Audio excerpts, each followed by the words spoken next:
So welcome to day 3 of our summer workshop for creating a space shooter. Today we're going to be learning how we can add controls to our spacecraft. We're going to use pre-made scripts that I spent many hours tooling on to create the kind of mechanics and functionality to our ships in the game to be able to fly it and shoot it around. So what we're going to do, we're going to learn how to make prefabs in Unity. We're going to learn how we can assign scripts to game objects in Unity. And we're going to assign variables to our components in Unity based on the scripts we just assigned to our player. And then we're going to tweak our variables to design our ship mechanics that we want to get our ship flying and shooting just the way we like it. So we're going to create a player controller for our ship that'll give us movement controls. And we're going to design 2 different types of weapons for our ship. So why don't we just get into it? Okay, so the first thing we're going to do is we're going to open up Unity. I'm going to click my Unity icon right here. And we're going to see our Unity launch menu right here. We can already see that since I've opened up my space shooter on my computer here, Unity knows where it's at. We could just click on that and go straight to my Unity project. But if you don't see anything here, I'm going to show you how we can go to our Unity space shooter project. If I go up one, we can see that we'll go to my Game Maker's Assets folder that you downloaded on day 1. There's my Textures file folder. Here's my Unity project folder. We're just going to select Space Shooter Unity Project. We're going to select that folder. And what Unity will do is it'll recognize that folder as a Unity project, and it'll open it right up for us. And since the last scene I had open in my project was my player ship scene, it goes there. But if you don't see that scene, we'll go to File, Open Scene. And then I'll navigate to my Scenes folder. Hopefully that's where you saved your player ship. And there's my player model scene that I've made. And we're just going to open that. The next thing we're going to do is we're going to bring in a prefab I already have made for us that will make our player controller object even easier to make. So we're going to navigate to my prefabs folder right here. Remember, don't go into my don't touch folder because there's also a prefab folder in there. But we don't want to touch it. We want the basic prefabs folder right here. And we're going to go to ships. And then where it says player, this is what we want to bring in to our hierarchy. So I'm going to select my player and just drag and drop it right into my hierarchy. And now we have player, player model, our camera for the scene, and our light for the scene. Okay, in part 2, organizing our player ship prefab, we're going to be doing a lot of organization and positioning of things. So put on your best listening caps because we got a lot of little intricate little steps to do. I'm going to go at a decent speed, but I will clearly explain what I'm doing with each step. Okay, so the first thing we have to do is we have to get our player model inside of our new player prefab. So I'm going to expand my player prefab right here. And then you'll see I have a folder for player ship, and I have a primary and secondary weapon objects. So what we're going to do is we're going to take our player model right here. We're going to expand player ship one more time. So now we have player, player ship, and look at this little ship model empty game object I have. I'm going to left click and drag player model and put it right on top of ship model. So now what we have is one player object in our hierarchy. And since we put our player model under our ship model, look what happens when we move player around. Our ship comes with us, and that's perfect. The next thing we have to do is position where our shots spawn from on our ship. And we can do that by expanding our player ship group right here. So I'll collapse it all again so we can see how we're organized. So there's my player. This is like my parent or root group right here. It houses everything about my player. And then I'm going to expand player ship right here. And inside of player ship, we have my model that I just parented. And we have a primary and secondary shot spawn. So with my primary shot spawn selected, you can see that I have a little arrow selected. So this basically shows us the direction in which our shots will be spawning from and going towards.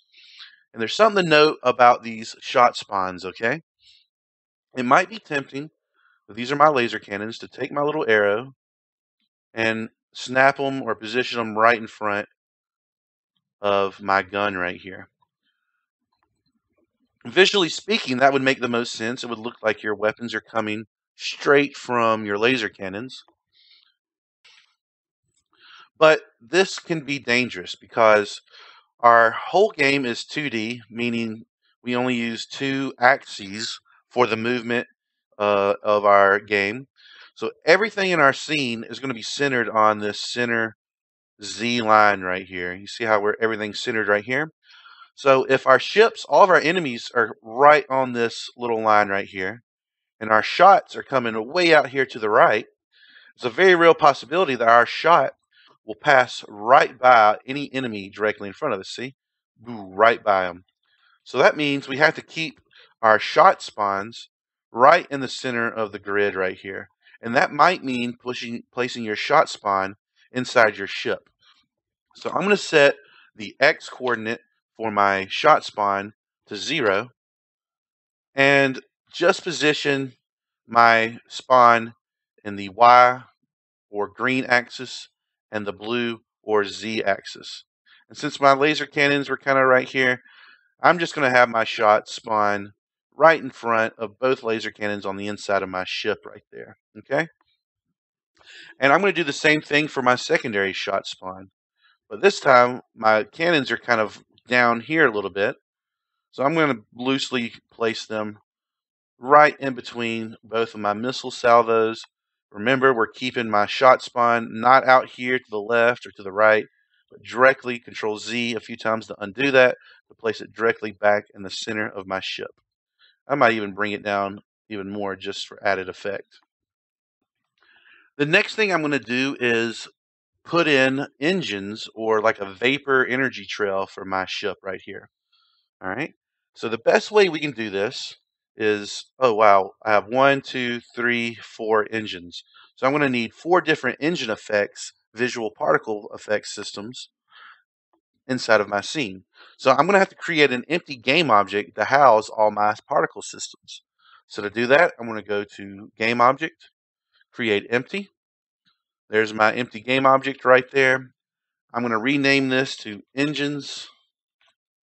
Why don't we zoom in to see what I'm doing in my inspector here. I've named that empty game object Engines. And then see how we aren't zeroed out? That's a no-no, remember? I'm going to click my cog and hit reset. There we go. Next, I need to take Engines, and I'm going to place it not under ship model, but right under player ship. So when I collapse player ship, it hides my ship model, my shot spawns, and this newly created engines folder. All right, perfect. And I guess you can assume that we're going to place my particle systems in this engines folder that I've created in player model. So where can we find my engines? All right, we're going to go to my base assets folder right here.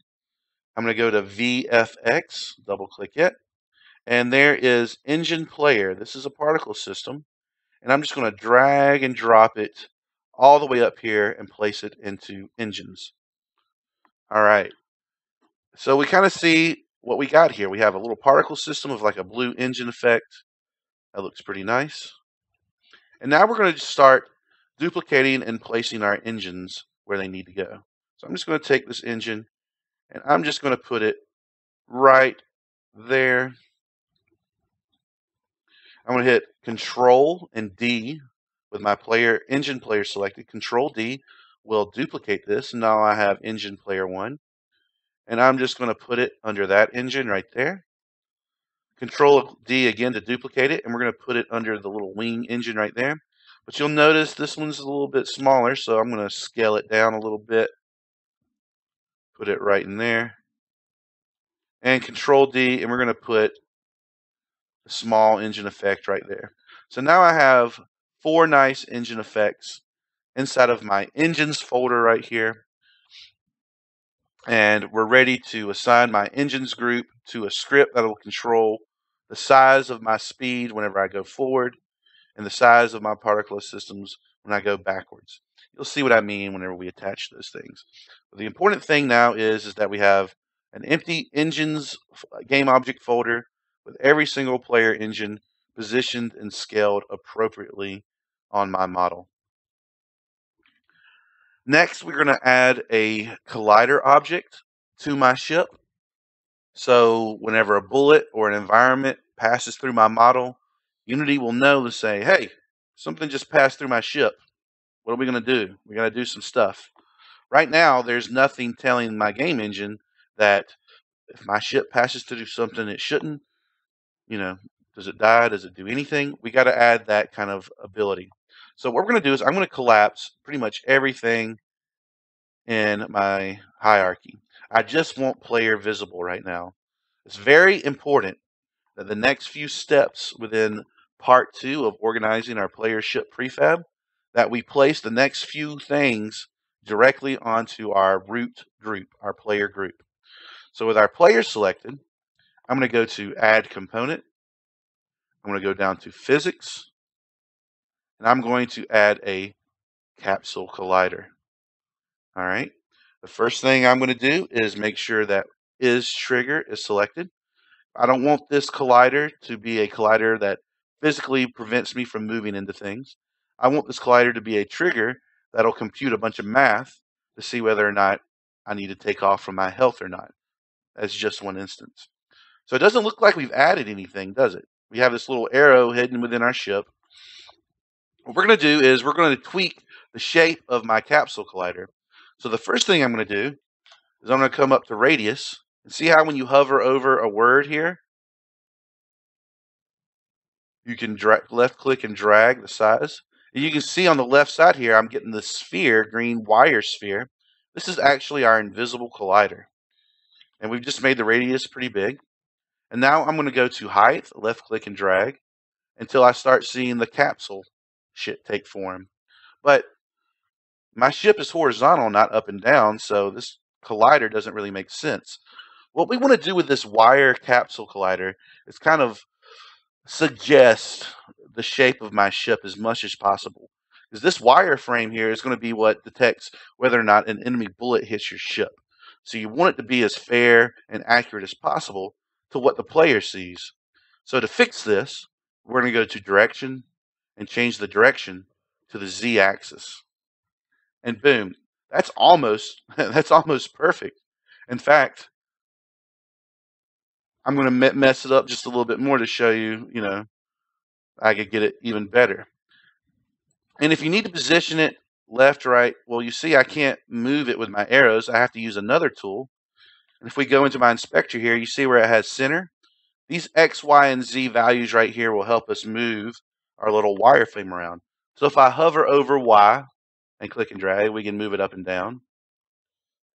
If I hover, and I'm going to move it down a little bit. If we hover over X, oh, that's not good. Look at our collider. It's not on our center plane anymore. That could be bad. Enemies will pass right by this thing. So X will stay 0 as usual.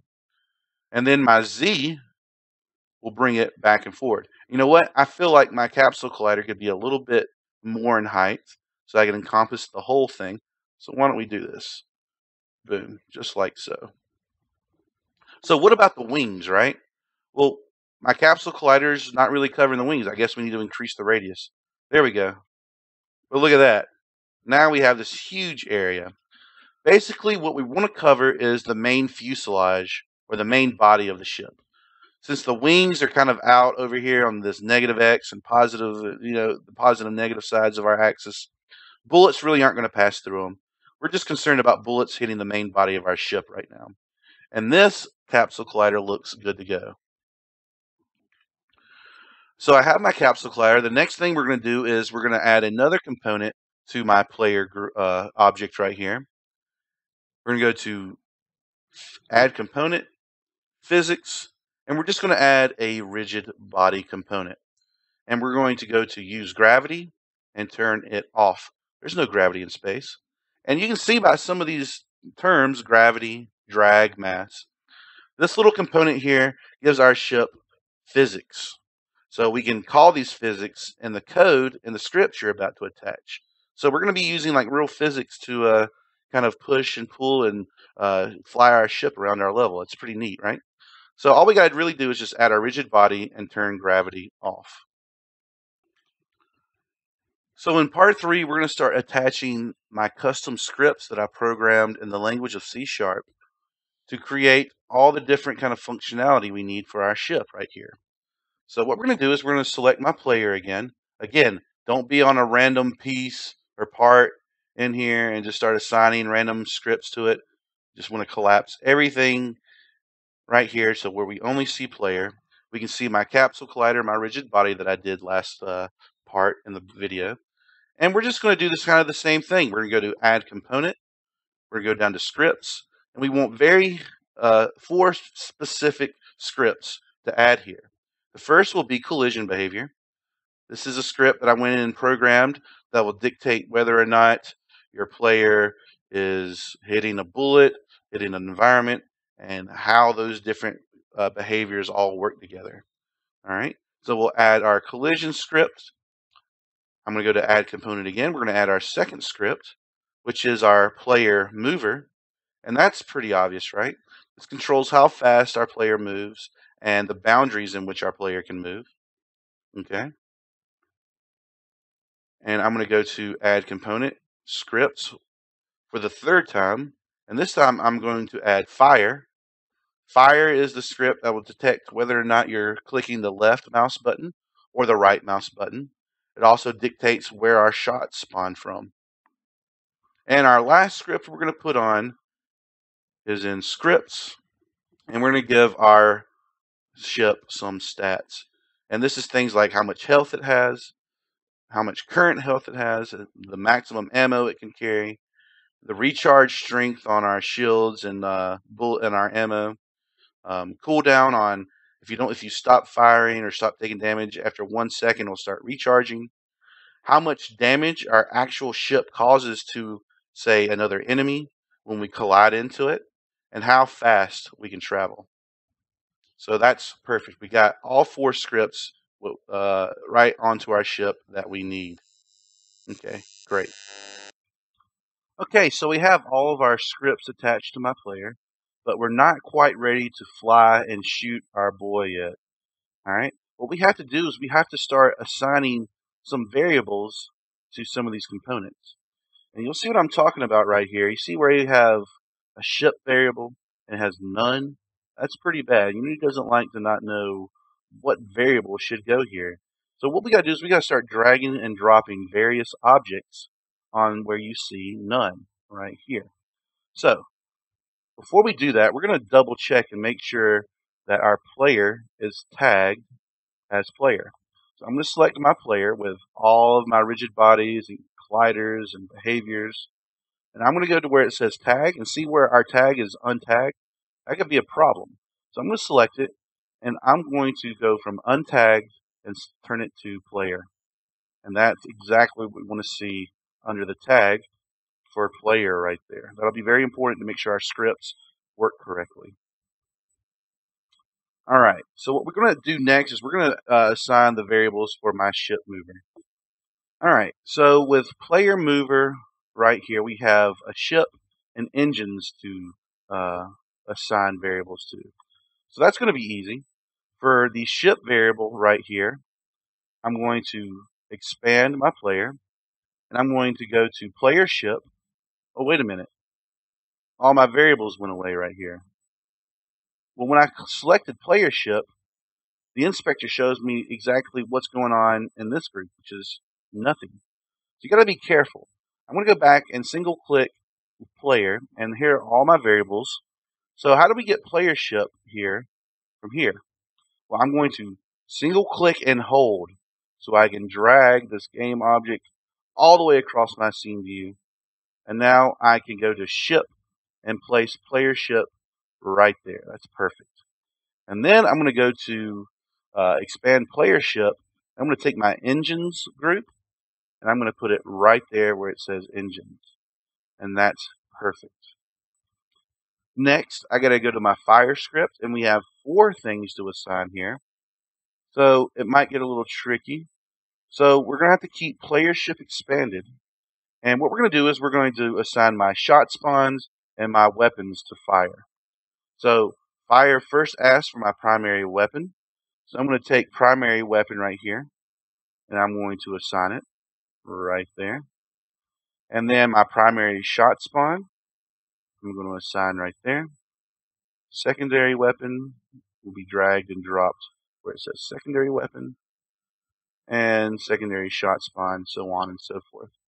It's pretty easy to assign these. You just got to know where they are inside of our hierarchy right here. And the final variable we have to assign to the scripts I attached a few minutes ago is under stats. We have an explosion. This is what particle effect triggers whenever our ship health drops below 0 and the ship explodes. So we need to find a particle effect to place right here. So it's not going to be found in my hierarchy this time. I'm going to go to Assets, VFX, and Explosion A, Explosion B. You'll notice though that, again, all of my inspector variables are gone, so I have to select Player. The good news is this time Explosion A is now visible under this Assets folder. I'm going to take Explosion A and drag and drop it right where it says VFX Explosion. Boom, right there. So that about does it for all the tricky stuff with all of our stats and inspector stuff and components. All those little minute, tedious steps are now done. What we need to do now is we need to test our ship to make sure it's working, but we can't do it in our current scene because this was just a random scene that we started throwing together all the different parts of our ship with and started kind of building out our controller. What we need to do now is we need to make a prefab for our ship so we can have our player ship able to be inserted into any level in any scene in our game. And to be honest, this is a very easy step. What we're going to do is we're going to go to our Assets folder in the bottom project window. I'm going to click on my Prefabs folder. And you know what I'm going to do? I'm just going to take Player, and I'm going to drag and drop it from my hierarchy straight down to my Prefabs folder. So now what we'll see is we have a player down there. You can even see a little preview of it right here. And that's perfect. Basically, dragging and dropping any kind of game object down into your project folder window will create a prefab. And prefabs are great because, I can take my player now and you'll see that I have the same colors, all the same stats and components attached. It's almost like creating like a save file of our work we've done on our player. So it's perfect. Now we can save our player ship scene in case we need to come back to it. And now we can open up our start scene and throw our player ship into the beginnings of our level so we can start testing it properly. So I'm going to go to File, Open Scene. We're going to go to Scenes, and I'm going to click on Start Scene. Double click on Start Scene. All right, doesn't look like anything's happened. So what I'm going to do is I'm going to select my boundaries, hit F, and boom, now we're zoomed in. All right, so this is kind of our basic level here.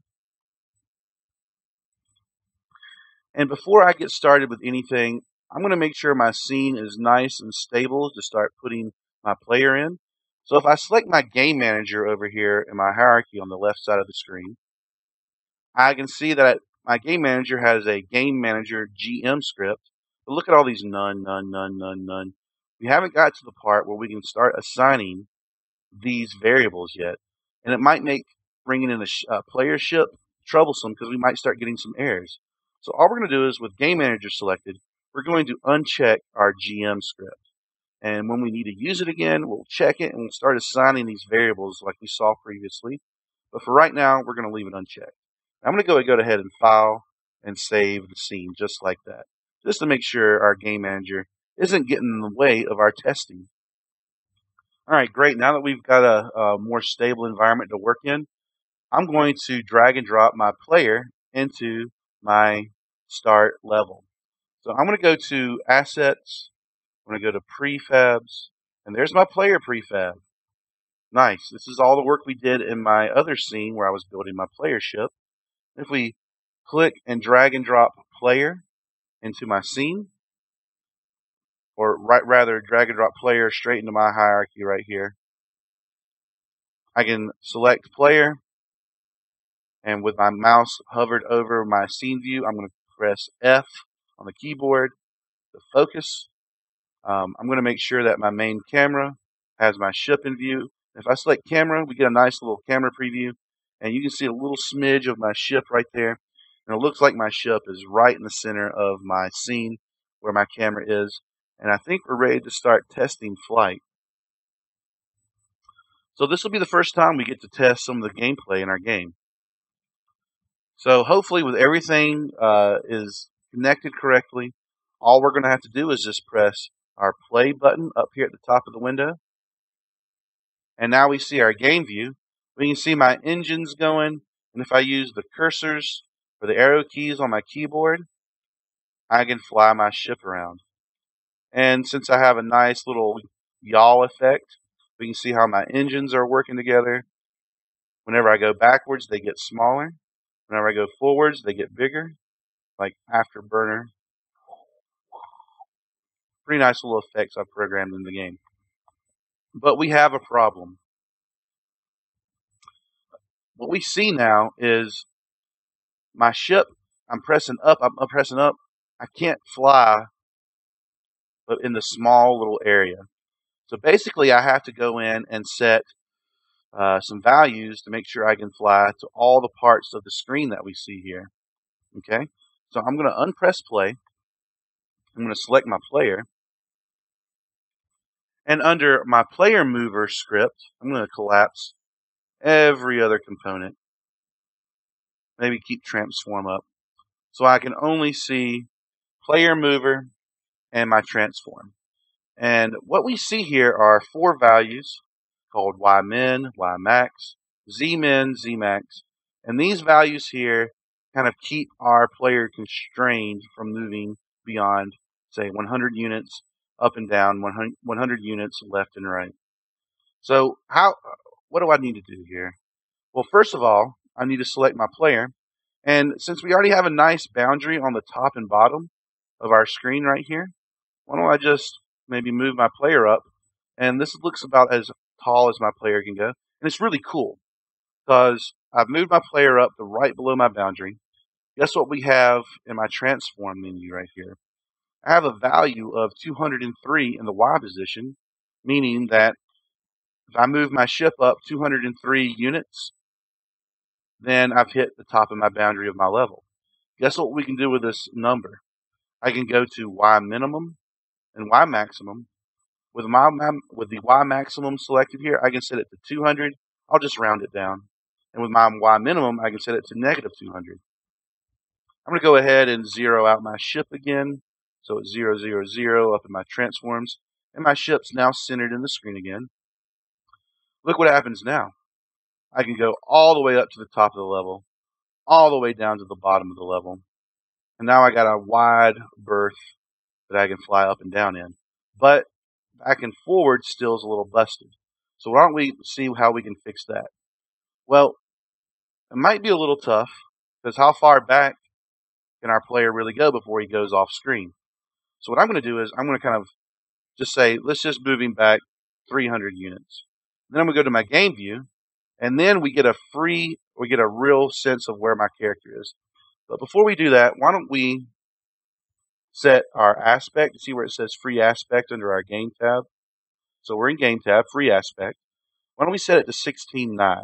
That'll give us the correct display on like a widescreen monitor like everybody uses today.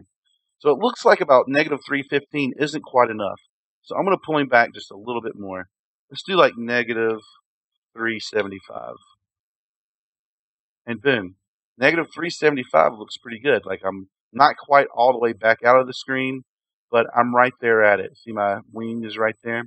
So I'm going to do the same thing I did for my Y with this new value that I've found out in the Z-axis up here. I'm going to put negative 375. You know what? I'm going to do negative 385. And 385. My intuition will probably be pretty good there. Now I'm going to zero out my ship in the Z-axis again. Now my ship's right in the middle of the screen. And I'm going to go to my game tab. And here's something nice. With my game tab selected, I'm in 16:9 ratio aspect.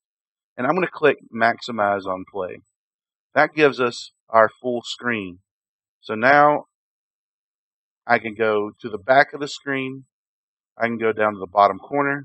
And notice my ship's not flying off the camera.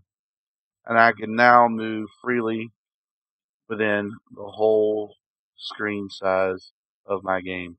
Now I have plenty of space to maneuver and shoot around. Okay, now we're going to have some fun. Now we're going to learn how we can tweak our weapons to create some interesting types of guns for our player. So why don't we see just how we're working with our bullets right now. So what I'm going to do is I'm going to press play. We're inside my game. And if I press left click, I get this really slow green ball fire thing right here. If I press right click, I get the same thing.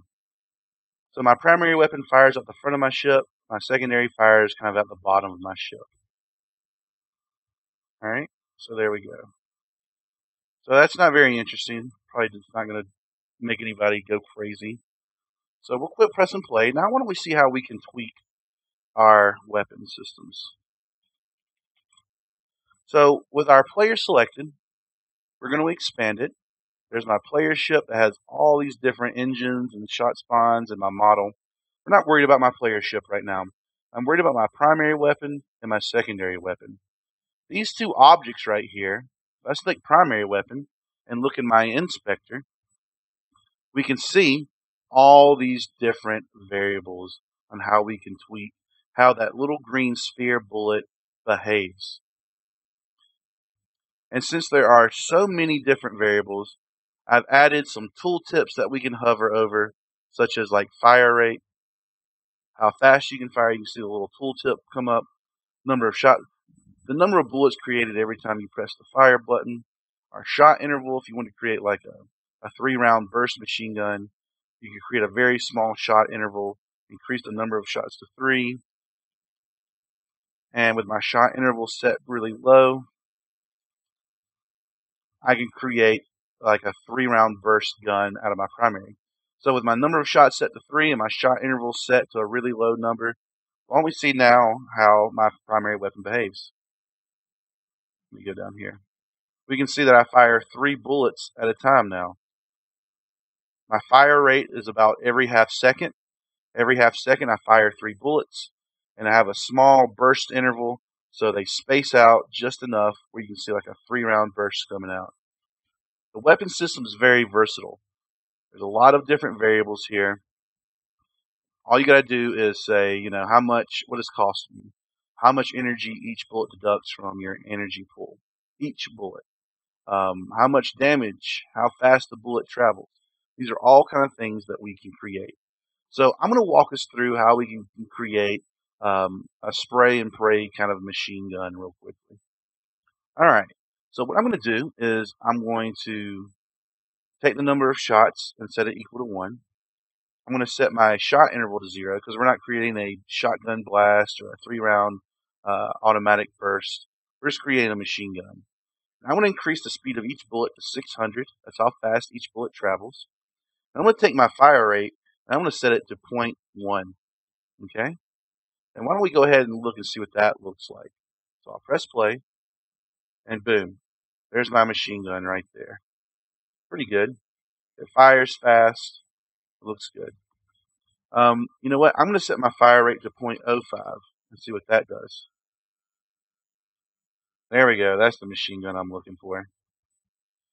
The next thing I'm going to do is I'm going to add kind of a randomized spray angle. So I'm going to go to spray, and this is actually like a degrees variable right here, degrees and angle. And I'm going to say every bullet I fire has the chance to spawn at -5 or 5 degrees radian. What does that mean? Well, now look and see how our gun behaves. We get a little spray effect, right? So this is the kind of gun that'll probably work better up close. And then as we get far away, who knows where our bullets are going. And notice how I'm pressing play and going outside of play mode every time I adjust a new variable. But my machine gun, I don't want to shoot big old green spheres. I want to shoot kind of smaller bullets. So I'm going to go to start size. And I'm going to set my start size from 1 to 0.5. And I'm going to change my linked start size to 1. This will squash my bullets down to look more like bullets and less like spheres. Alright, they're a little bit more oblong, but I think I need to tweak it a little bit more. I'm shooting eggs, not bullets. So my start size will be 0.3. Let's say 0.2. I'm just going to take down the initial start size, maybe increase my linked size by 1.5. And let's see what it looks like now. Boom. Now we have kind of like a spray and pray laser weapon. Boom, boom, boom. Now I'm running out of energy. That's why my fire rate's going down. You know what? I think those look more like lasers. I'm going to take the start size and set to 0.3. And I want to take my length size and set it back down to 1. I want bullets, not long little lasers. And boom, that looks more like bullets to me. Fantastic. Okay, I love that weapon so far. Next, I'm going to set its damage. Do I just want to do 1 damage per shot? For right now, I don't know. Let's just set each damage that it'll do 2 damage. Its lifetime will be 5 seconds. And its cost, since it's a machine gun, I don't want 1 energy per bullet. I want 0.5 energy per bullet. Alright, great. And there's plenty of other little things we can tweak right here. Are the bullets explosive? Are they sticky? Some of these things may be hard to tweak until we get enemies in the mix. So you're going to be tweaking your weapons throughout this whole process. But for right now, let's just get a nice base on what we can do with our weapons. And it's up to you to experiment, to get the right kind of feel for your guns. And I always just love machine guns, so I created the spray and pray kind of guy right here. Really deadly up front because that cone is going to be real tight. But as we get farther away, my accuracy just gets really bad. That's what we call balance instead of a game. Interesting balance. It makes you behave and play interestingly. It makes you want to kind of get close on enemies so you can pepper them with as many bullets as possible. And it creates some interesting moments of gameplay. Alright, so that'll be it for this video. Why don't we go ahead and see how we can save everything and make sure our player prefab doesn't go to waste. So I'm going to go to my player prefab up here. And if we look in my inspector, we see there's my tag that we did a second ago in the previous video. Here we have prefab. So all these different changes I made inside my scene while creating my weapon only created those changes for the player that's in my scene right now. If I go to Assets, Prefabs, and select this player, he's not going to have, if I select expand him and select his primary weapon, he's not going to have, you know, the 600 speed or the 2 damage or the spray angle.